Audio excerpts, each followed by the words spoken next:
Elliot sat at the edge of his bed, staring at the framed photo of his high school graduation. In the sea of smiling faces, his eyes always found her, Ms.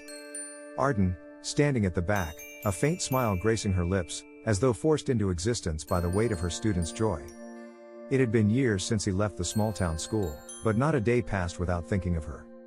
She was the reason he kept going when everything else felt pointless. For her, coming to school was a daily battle she hid behind perfected poise. Ms. Evelyn Arden was the kind of teacher who made every student feel seen. In her mid-30s, with sharp green eyes and a laugh that never quite reached them, she carried herself with a quiet dignity.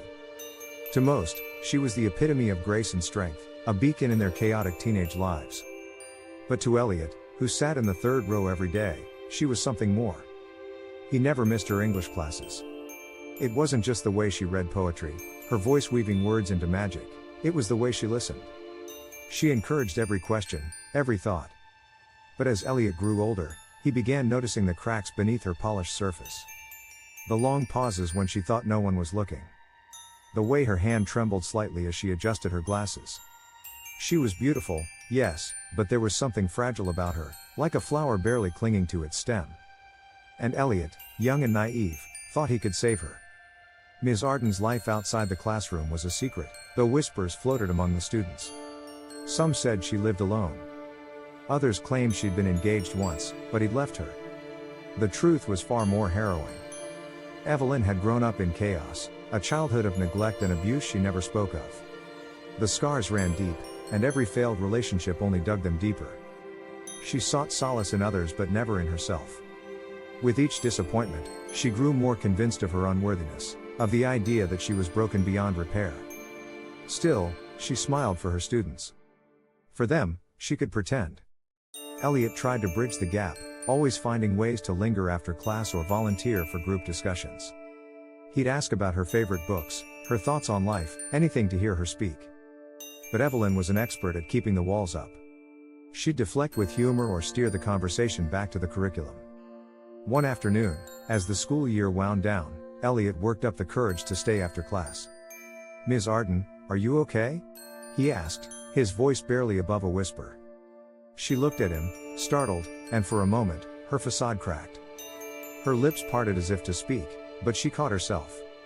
"I'm fine, Elliot. Thank you for asking," she said, her voice firm but kind.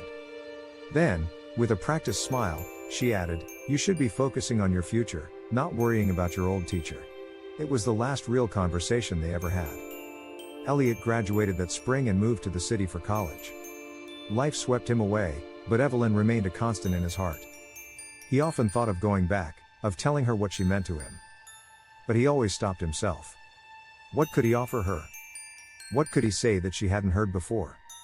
Years passed, and Elliot grew from a boy into a man. He built a life, a career, but something always felt missing. One day, on a whim, or perhaps a call from fate, he decided to visit his old school. The building was the same, but the energy felt different. He asked a former classmate about Ms. Arden. The answer chilled him. She's gone, Elliot," they said, their voice heavy with regret. "She took her own life last year." Elliot found himself standing outside her small, weathered house. The garden was overgrown, the windows shut tight. He imagined her here, alone with her thoughts, carrying a weight too heavy for anyone to bear. He thought of all the times she had been there for others but had no one for herself. Inside, he found fragments of her life, a collection of poetry books, a half-written letter on the kitchen table. The letter, dated months before her death, was addressed to my students. "You were the light in my darkest days. If I couldn't save myself, I hope I at least gave you something to carry forward." Elliot clutched the letter to his chest, tears streaming down his face. He had come too late. But as he stood in the silent house, he made a vow. He would carry her light, her lessons, her memory.